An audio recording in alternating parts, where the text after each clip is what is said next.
Om Sarashava Samarambham Shankaracharya Madhyamam Asmaracharya Pariyantam Vande Guru Paramparam. Om. Be seated, please.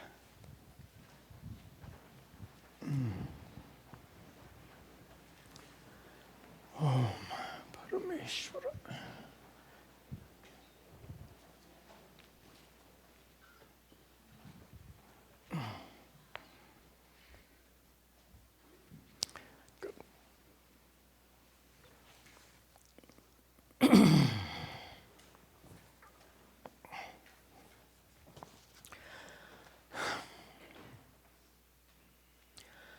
Om Sahana Vavatu Sahana Bhunaktu Sahaviryan Karavavahai Tejasvinavadhitamastu ma vidvishavahai. Om Shanti Shanti Shanti. Om. Good. Welcome back. Welcome also to all of the students attending these classes online. Nice to have you all here. We continue in chapter 6 of Uddhava Gita. As we said at the very outset of this text, these are Sri Krishna's teachings, especially for the Kali Yuga, times of strife. So they're very relevant to our strife-filled lives. To pick up the thread, we have the slide, please. In the end of the last class, Sri Krishna said that the solution to the problems of this stressful, difficult life, he said there are two approaches. In the first line, he says, not two approaches, two aspects. Satsanga labdhaya bhaktya. Bhakti, which is satsanga labdha, bhakti, which is gained through satsanga.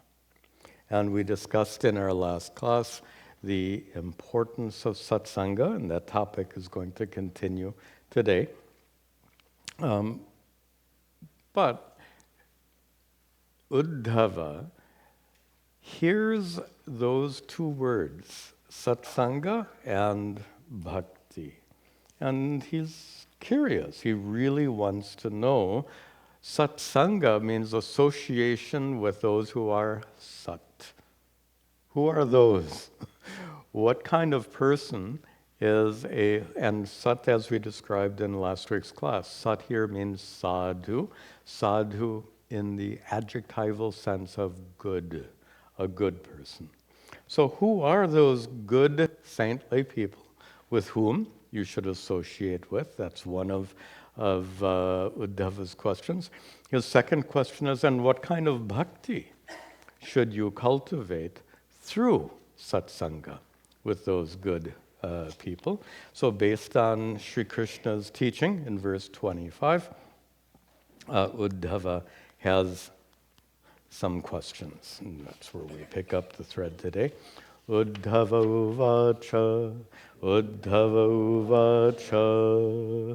sadhustavotama shloka, sadhustavotama shloka, matta kidrigvidha prabho, matta kidrigvidha prabho, Bhaktis-tvayupayujyeta, bhaktis-tvayupayujyeta, kidrishi sadbhiradhrita, kidrishir sadbhiradhrita. So, the first of Uddhava's questions, he addresses Sri Krishna as Uttama Shloka. Now, shloka you're probably accustomed to as verse, but its root meaning has to do with praise. Shlokas are verses of praise. So here, Uttama Shloka means one whose shloka praise is Uttama, one who is most praiseworthy, O Krishna. Uddhava asks, Tava mattaha, we have to connect these words, Tava, your, mattaha, your thinking, your opinion. In your opinion, sadhu, a sadhu, the sadhu meaning the sat of satsanga, the one with whom you should associate, that good person, that sadhu, he asks, Kidrig vidaha, of what sort? What is the nature? What kind of good person should we associate with? Prabhu, O Lord, O Sri Krishna, what kind of saintly person with whom we should associate ourselves? I'm pausing here and smiling because there's no shortage of self-professed saints and gurus. By the way, it's always been like that. Don't think this is a modern phenomenon. It's always been like that. If you lived 100 years ago, it'd be the same thing. 200 years ago, 500 years ago. So a nice American expression, buyer beware.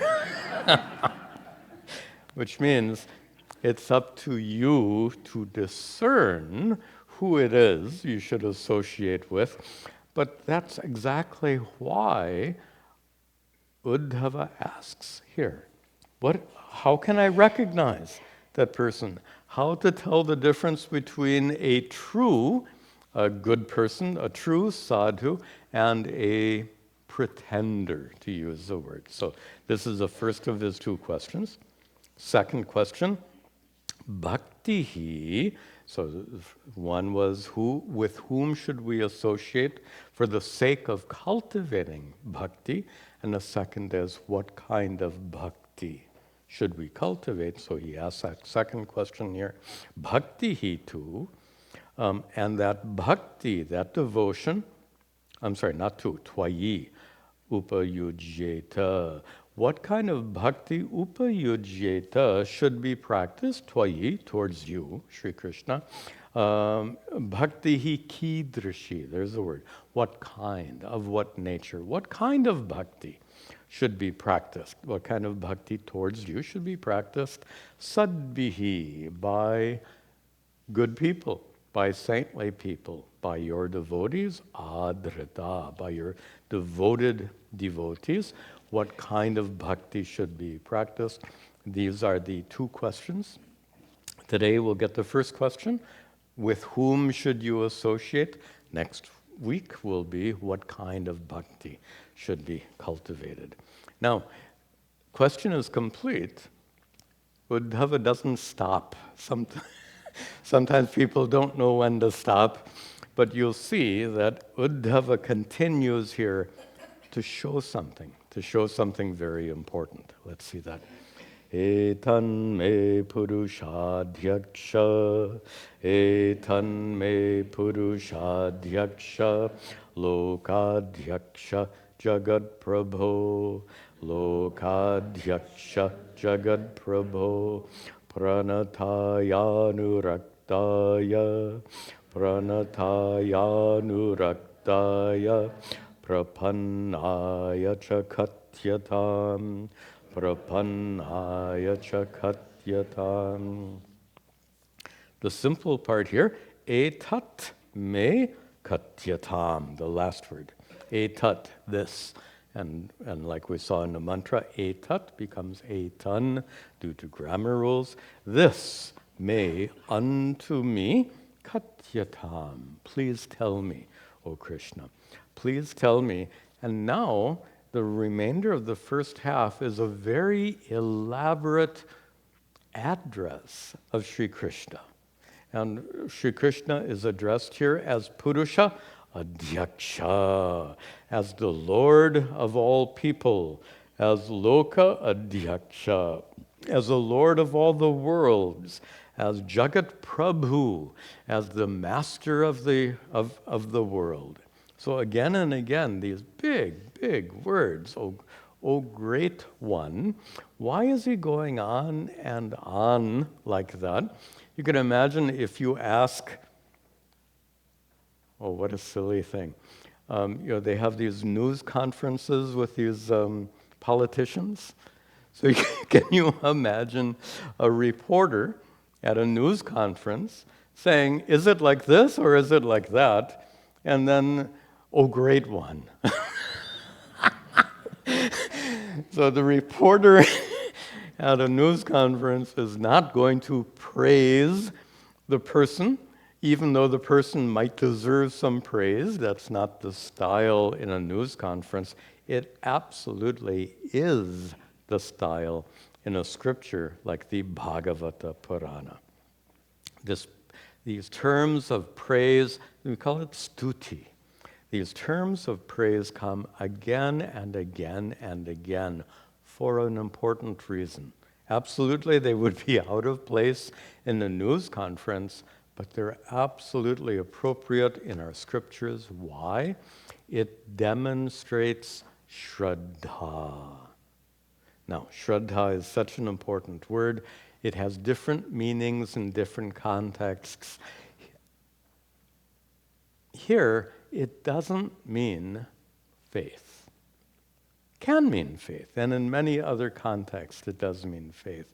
But here, and especially in a Vedantic context, remember Sri Krishna is teaching to Uddhava, he's teaching Vedanta, nothing else. At least in this chapter, he's teaching Vedanta. So in the context of Vedanta, we would never translate Shraddha as blind faith. We would, however, translate Shraddha as, I'm trying to get my guru's exact words. In fact, he would use faith, but he would say faith pending confirmation. Faith pending confirmation. That's his exact words. I'll paraphrase. Trust until you discover the truth for yourself.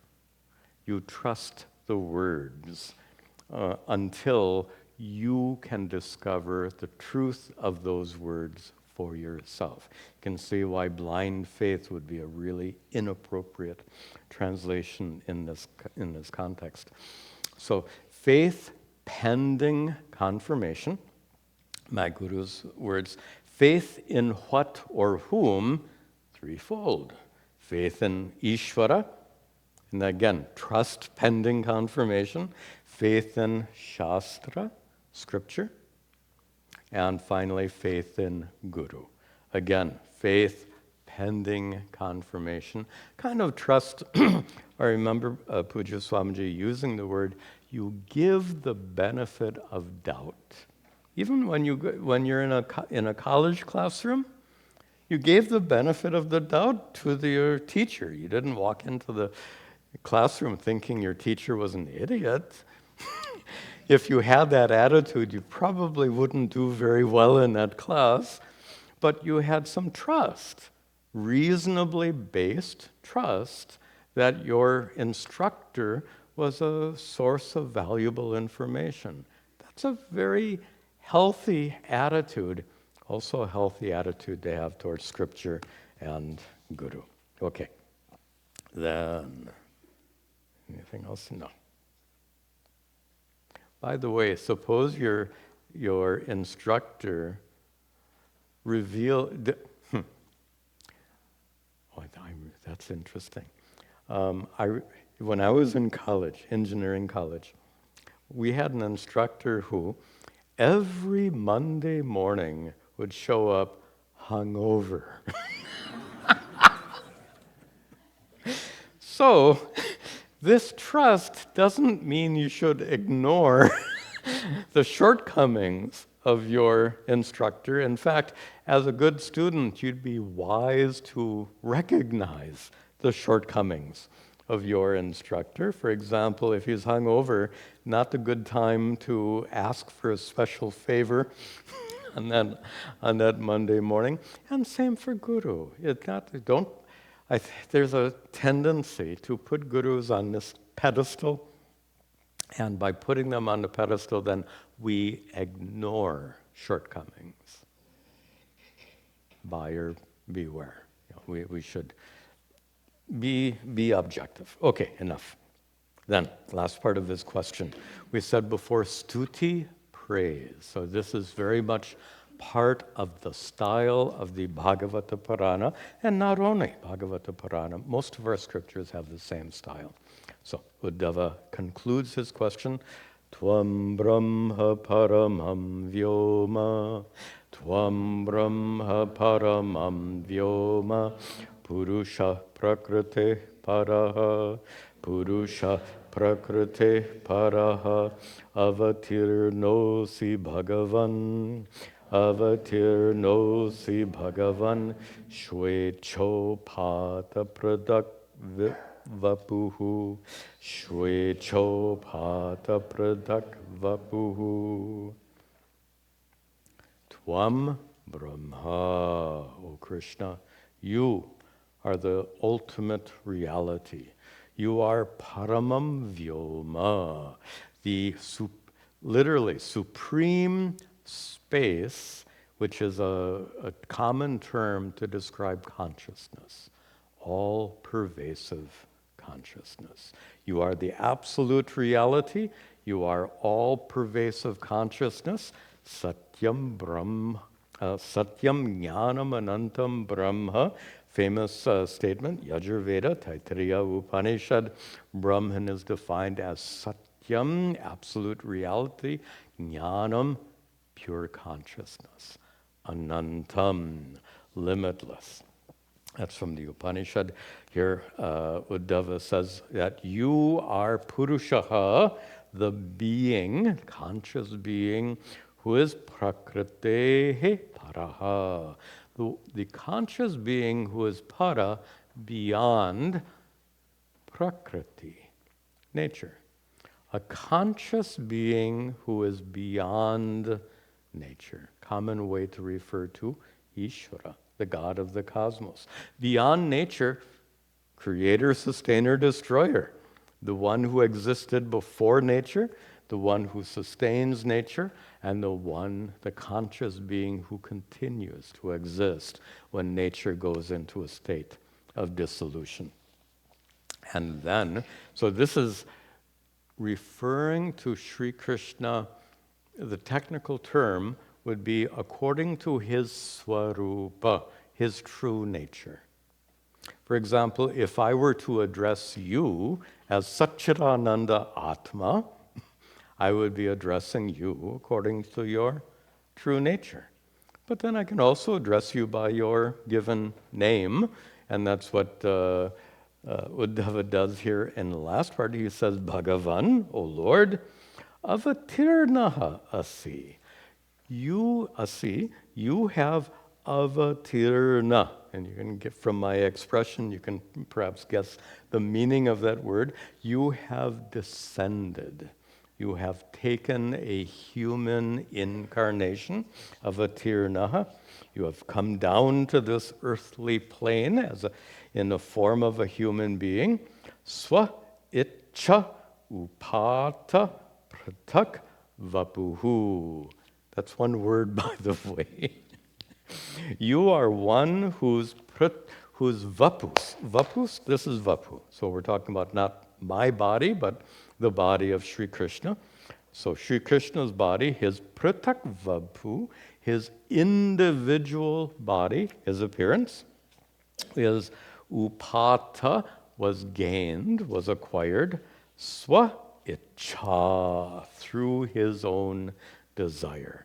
So your appearance as Sri Krishna is a form that you, meaning Lord Vishnu, you have chosen to come into this earthly realm, having assumed this particular human form of your own choice.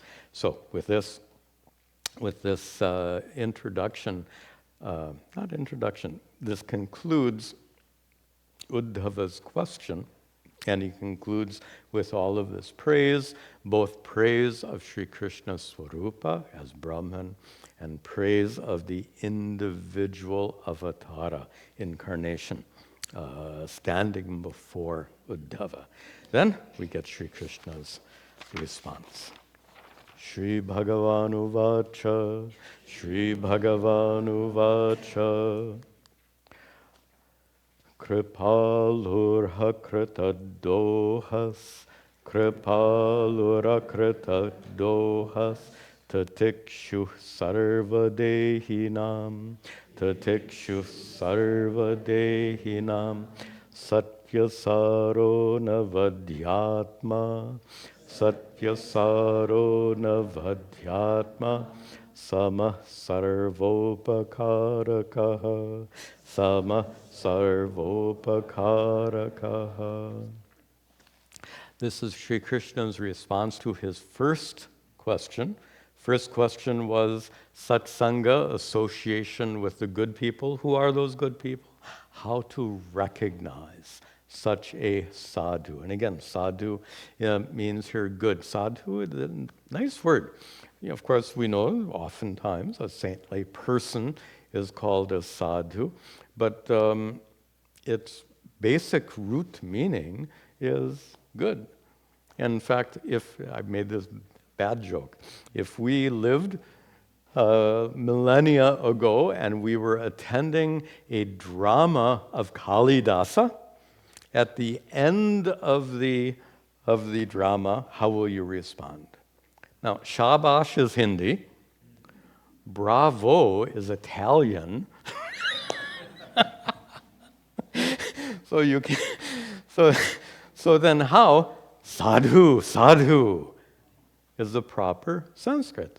If you want to say it, great, wonderful, sadhu. So here, Sri Krishna takes up the first of those questions. Who is that sadhu, that good person with whom you're to associate? And he goes on 4 verses, and in these 4 verses, he gives no fewer than 30 different qualities. The commentator points out 30 different lakshanas. Lakshana is a sign or an indicator. What kinds of indicators do you use to identify who is a sadhu? And there are some indicators which are reliable. There are some indicators which are not so reliable. For example, this orange dress is not so reliable. I'm being very, you know this anyway, but I'm being very honest with you. This is, the convention, of course, in Hindu culture is anyone wearing this dress is addressed with respect. And that's good.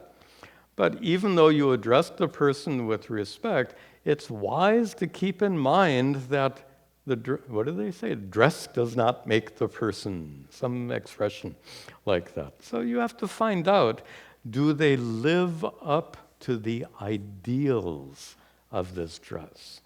Since we're talking about this dress, I think most of you know that this color, orange, gerwa, represents renunciation.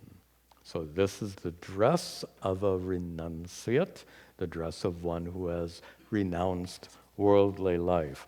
So if somebody wearing this dress is sitting in a movie theater, draw your own conclusion. All right. Not likely, but anyway. So here comes the first of 30 lakshana. Again, lakshana, sign or indicator. The first sign or indicator is one who is kripaluhu, one who is compassionate. One who is compassionate, actually the second word should come first. Person who is, the second one is akrita drohaha. Droha means aggression. Akrita droha, for one who doesn't aggress upon you. Is that proper English? I'm not sure. One who doesn't act out against you, one who doesn't hurt you. Notice how these two words go together. So in a negative expression, one who doesn't hurt you, and in a positive expression, kripalu, one who cares about you, cares for you. One person hates you, the other person, one person doesn't hate you, in the other case, love. So these are two qualities of one, not surprisingly, who's free from raga and dvesha. What causes people to aggress against others? That word aggress, it is a verb, isn't it? I hope so. I like to use proper language. What makes a person aggressive towards others? Raga dvesha. What allows a person to reach out towards others who are suffering in spite of the fact that they have a to-do list that goes on and on forever? So what does it take to set aside your to-do list and address the needs of another person? No raga dvesha. Same thing. It's raga dvesha which leads to this kind of aggressive behavior. It's raga, and remember our definitions of raga dvesha, most of you know. Raga, a compulsion to chase after what you want. Dvesha, a compulsion to run away from what you don't want. So one who has raga dvesha can be compelled to act in an aggressive way. One who has raga dvesha can be impeded from acting in a caring, loving way. Raga and dvesha are obstacles to compassion. Then he continues, titikshuhu, one literally patient, maybe a broader meaning though, would be one who is accepting. Accepting of others, accepting of those who are different than you. This is very timely, so let's make this connection. He says, titikshuhu, one who is, I'm going to translate it here as one who is accepting. Patient is more common, but I think contextually. One who is accepting sarva dehinam, of people who have literally all kinds of bodies. So someone who has a body with a skin color different than yours, someone who has a body born in a different culture than yours, someone who has a body, a person who has a different religion than you, different social status than you, someone who, I think we should go there, someone whose sexual orientation or gender identity is unconventional, goes along with an individual person. To be accepting of them all. Why? All are equally natural. Often you've heard me say that everyone is equally an embodiment of the divinity that dwells identically in us all. Let's take a little different twist on this today. All are natural. Natural means that which is part of Ishvara's creation. So anything that is naturally part of Ishvara's creation, it's all acceptable, right? Ishvara's creation. You go outside, you see a beautiful tree, wonderful, part of Ishvara's creation. You see a dead tree, part of Ishvara's creation, it's fine. By the way, natural doesn't mean desirable. If you've planted a tree in your yard, you don't want it to die. It's not desirable, but the dead tree in your yard is as natural as the living tree. By the way, give me a moment. This will be very significant, but it'll take just a moment. So what is natural may not be desirable, but it's part of Ishvara's creation. So, some people are hung up on natural foods. Arsenic is natural. It's naturally found in well water in some places. Go for it. So you get my point. It's natural that the arsenic is in the water, but it's not desirable to drink it. So that's my point. People are natural. Which means some of their traits may not be desirable. Think of someone you know who's really obnoxious. That obnoxious trait is certainly not desirable, not pleasant, but that obnoxious person is as natural as anyone else, right? This is my point. And that's what he means by being titikshuhu, accepting of all, because all, in two ways we can take it, all people are equally natural. All people are equally embodiments of the divine. Then he continues, Satyasaraha, one whose essence is satya, true.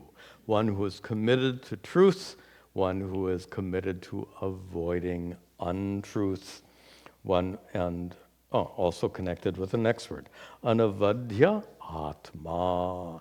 One whose atma is anavadhya, stainless, untainted. Obviously, atma here can't mean Satchidananda Atma.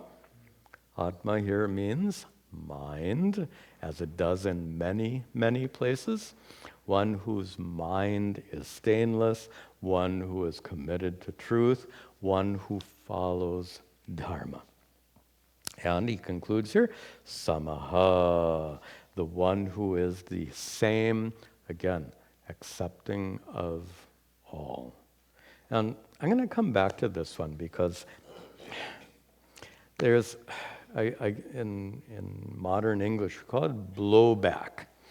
So in the last several, let's get the big perspective. This is an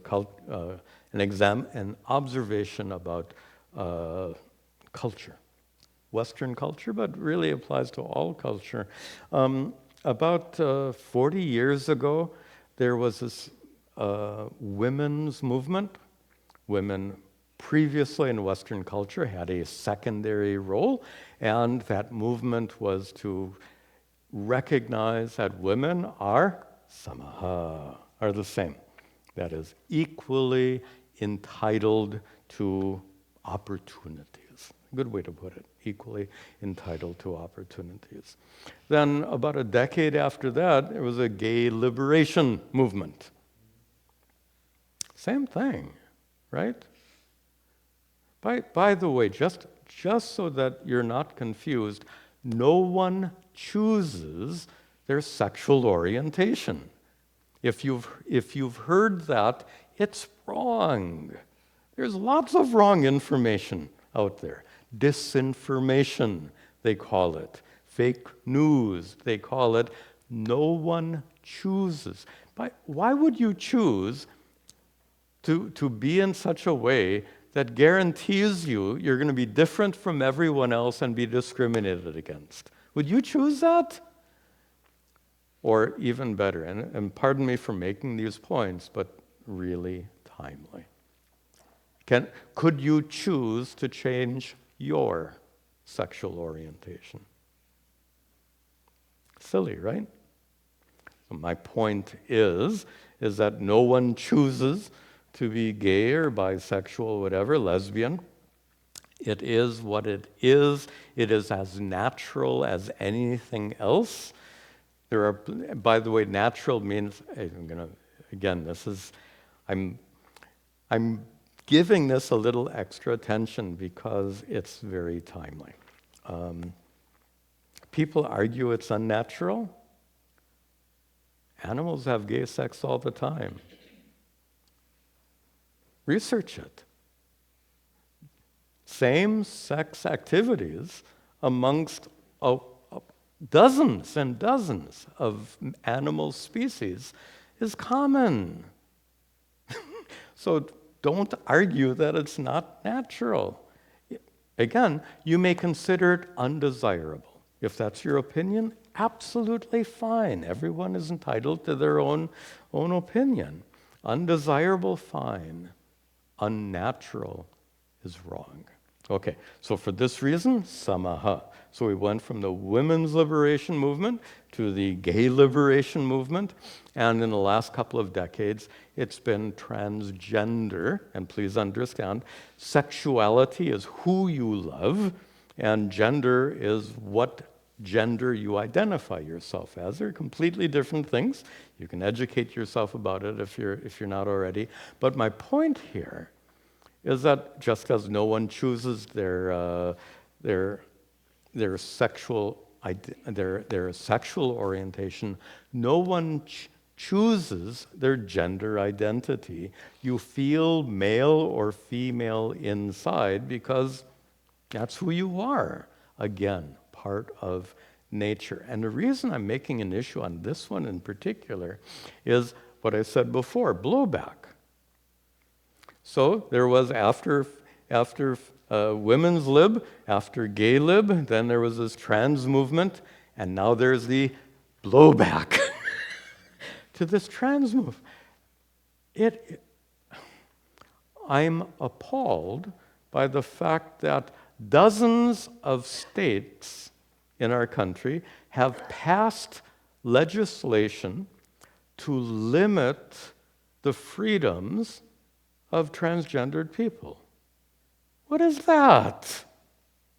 And I'm sorry for making such a big issue, but it is right now, it's a very important contemporary issue. This blowback is the opposite of sama.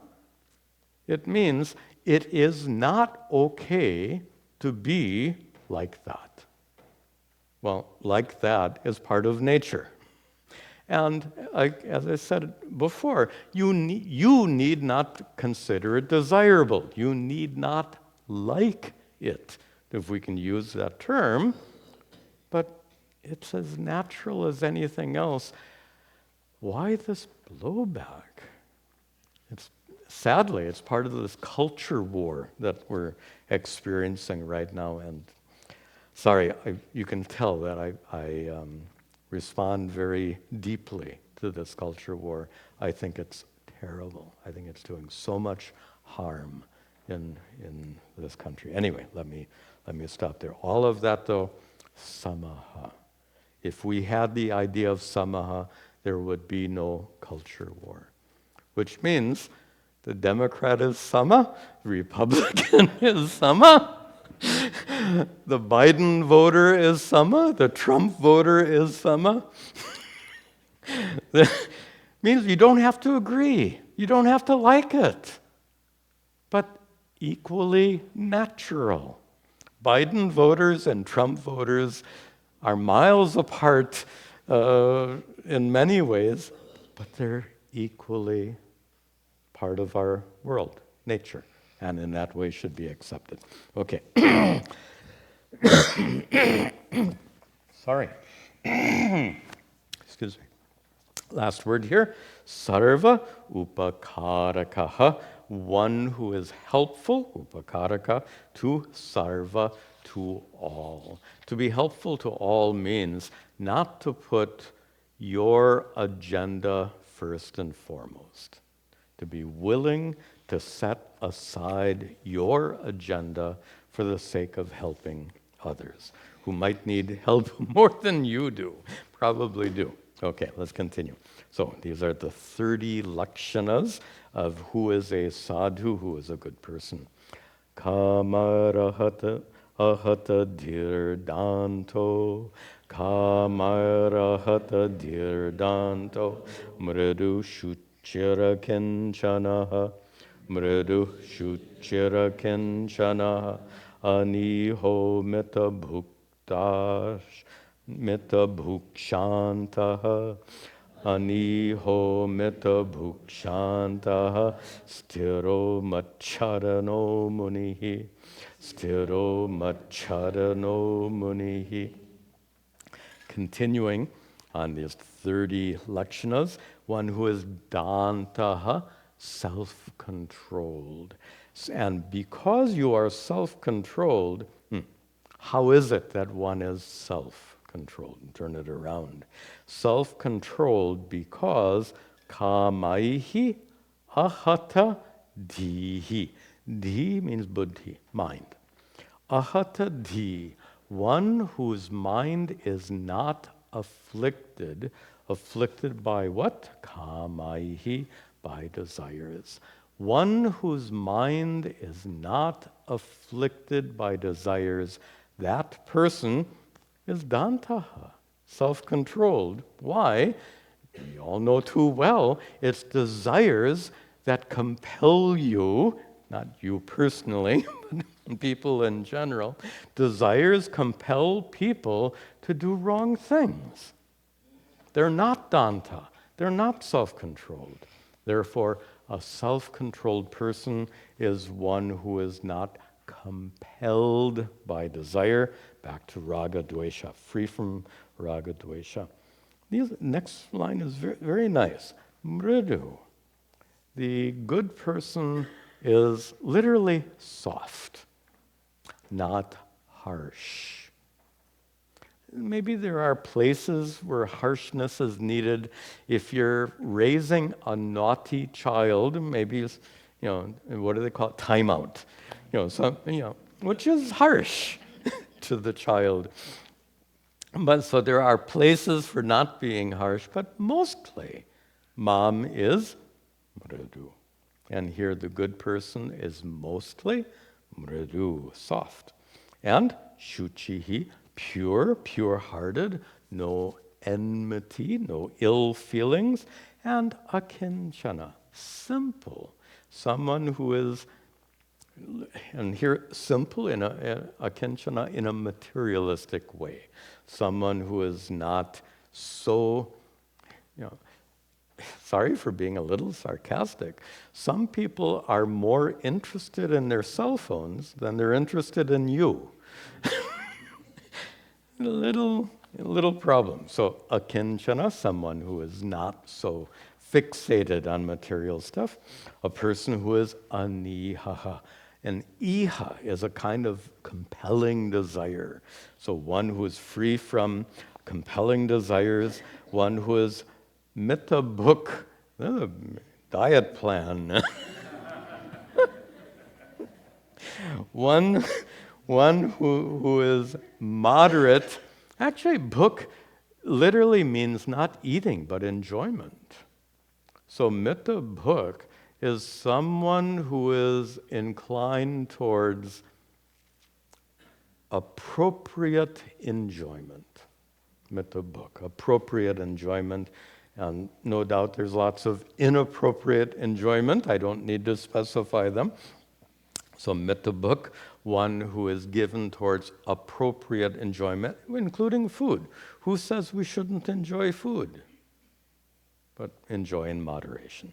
And shantaha, a person who is peaceful, person who is sthiraha, firm, committed. And finally, a person who is actually not finally, two more here. Person who is charanaha, chara sharana. Again, more grammar. A person whose sharana, refuge, is mat, Sri Krishna says, me. A person who takes refuge in me. A devoted person. A person who has some kind of prayer life, is a nice way of putting it. And a person who is munihi. Muni, another word that has so many meanings. Here the commentator says a very common meaning. Manana shilaha. A person who is endowed with the ability to think is munihi. Manana shilaha iti munihi. I'm smiling because, again, my guru's words come into my mind. He had an interesting way of defining who is a religious fundamentalist. We're all familiar with Christian fundamentalists. We can see some of the consequences of Islamic fundamentalism and Jewish fundamentalism, Zionism. It's not fair to equate Zionism with Jewish fundamentalism, but Jewish fundamentalism is a fact as much as any other kind of fundamentalism is. And we can't rule out Hindu fundamentalism. It's there as much as it's present in any other religion or culture. Anyway, my guru's words was this. A fundamentalist of any religion, he says, is a non-thinking person. That's his definition. A fundamentalist is a non-thinking person. A person who swallows the doctrines of their religion without thinking about it. A person who is a blind follower of a religious tradition. Non-thinking person. Here, Munihi is the opposite of that. One who is thoughtful, one who is careful. Continuing our list of 30 lakshanas. Apramatto ghabhiratma, apramatto... I'm sorry. I did that again. 2 buttons. 50-50, I should get it right half the time. I seem to defy that. Sorry. Apramatto gabhiratma, apramatto gabhiratma, dhriti manjata shadgunaha, dhriti manjata shadgunaha, amani manada kalpo, amani manada kalpo, maitra karunika kavihi, maitra karunika kavihi.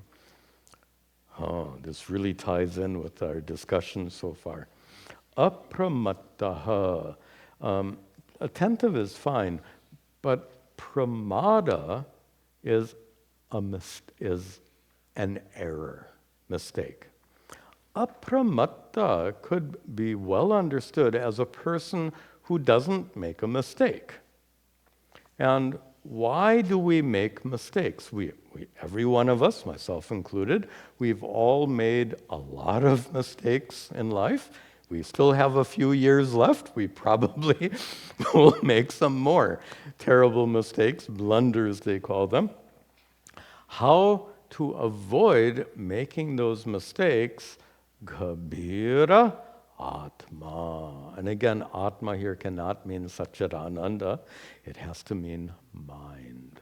One whose mind is Ghabhira, deep, profound. A person who thinks.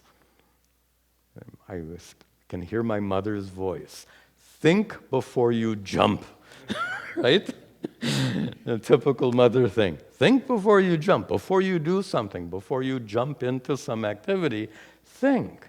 How many times we have made mistakes because we acted first and thought about it later. So here, so much harm is caused due to pramada, here pramattaha, one who is given to making mistakes because they don't think things through, to consider the consequences of actions. And gosh, when not just individuals, governments. Look, I don't want to go off on a tangent, but we understand an individual should consider the consequences of their actions before they act, correct? No one has a problem with that. Wouldn't that apply equally to any government, at any level, in any country? Consider the consequences. That's what Sri Krishna is saying here. Then, Dhritiman. Oh, this goes in a little different direction. Dhritiman, a person who is committed, energetic is fine, a person who is endowed with inner strength. Dhritiman. A person who is endowed with inner strength, why, connects to the next word. Jitta Shad Gunaha. A person who is Jitta, who has conquered Shad Guna, more often known as Shad Urmi. Shad, 6. Guna here means quality. Here, quality of samsara, quality of the world. And the Shad Urmi is a more common term. 6 waves that buffet us around in the ocean of samsara. They like all these metaphors. So we are all in the ocean, not we are all, but anyway, the image is one who is in the ocean without a raft, without a life preserver, being buffeted by 6 kinds of waves. What are those 6 kinds of waves? Chut pipasa, hunger and thirst. First 2 kinds of waves. Then shoka and moha, sadness and confusion are 2 more kinds of waves. And the final 2 kinds of waves, jara and mrityu. Jara, old age, and mrityu, death. These are 6 kinds of waves. I have a feeling there are many more, but it's conventional to name these 6 in particular. The 6 waves that buffet us around in life and prevent us from enjoying. I thought people go to the ocean on holiday, right? If you're sitting on the beach, it's a holiday. If you're in a nice boat, it's a holiday. But if you're in and amongst those huge waves, it's no holiday. By the way, this metaphor often is extended to show that the way to cross the ocean of samsara and deal with all these waves, you need a boat. What is a boat? Shastra. And you need a captain of the boat. Guru. These are typical metaphors. Okay, let's finish this off. So a person who is a mani,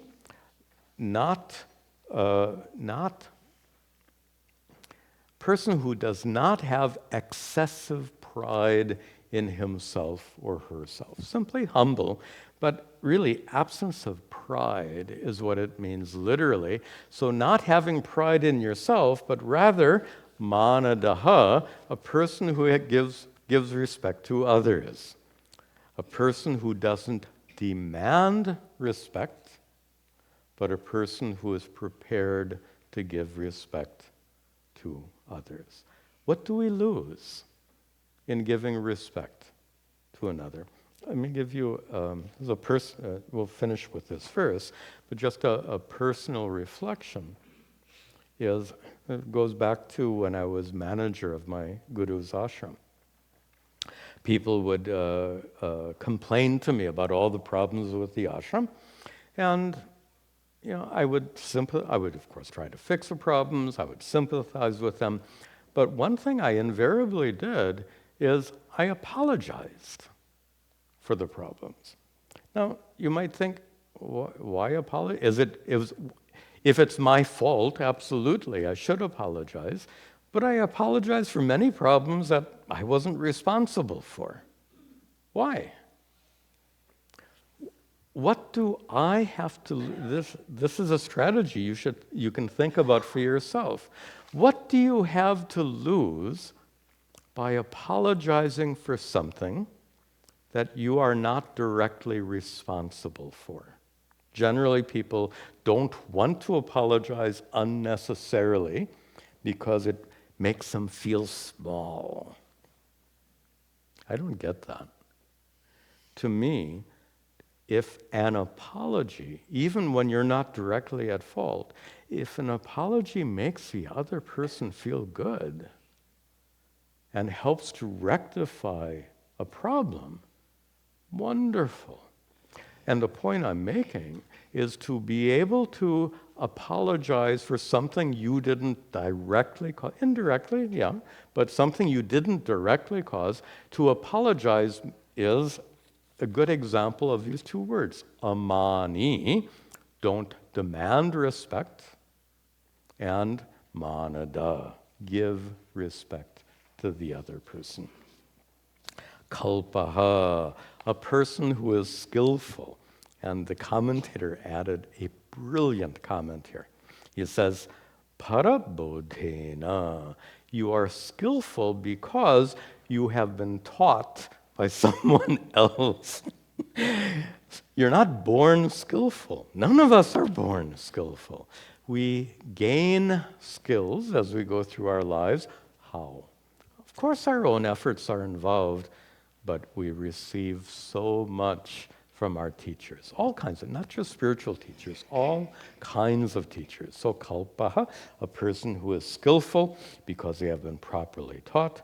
A person who is maitraha, friendly, compassionate. Person who is karunika, compassionate. And finally, a person who is kavihi.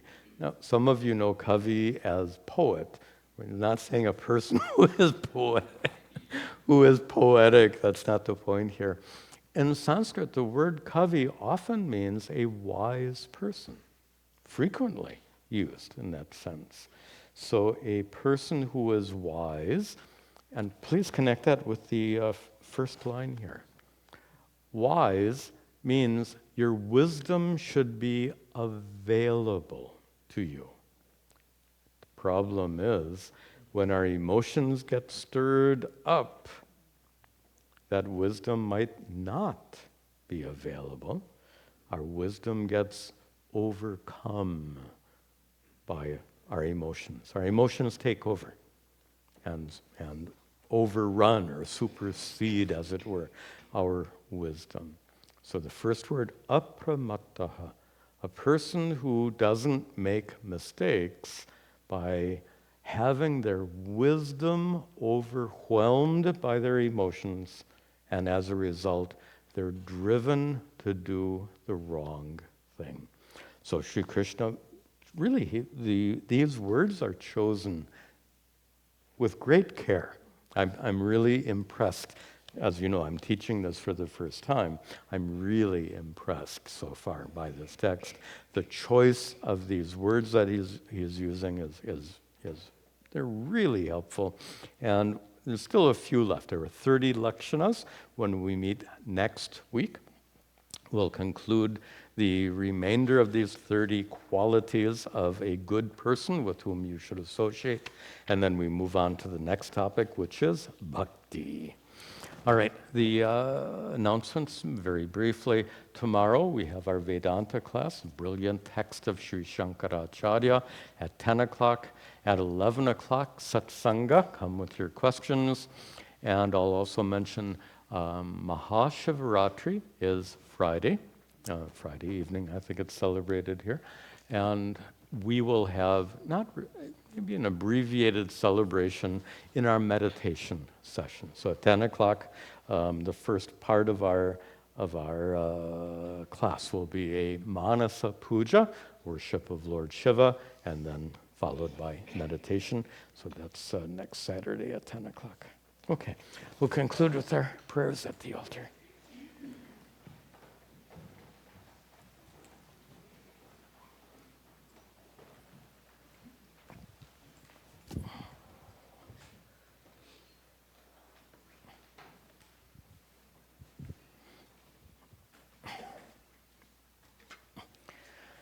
Om Gananahan Tva Ganapatigam Avamahe Kaving Gavinam Upamashravastamam Jeshtarajam Brahmanam Brahmanaspataha Nashranvan Uttibhasira Saranam Om Mahaganapataye Namaha Ishvaro Gururhatmeti Murti Bheda Vibhagine Vyomavad Vyapta Dehaya Dakshina Murtaye Namaha Vasudeva Sutam Devam Kamsa Chanuramardanam Devaki Paramhanandam Krishnam Vande Jagadguru Om Sarve Bhavantu Sukhinaha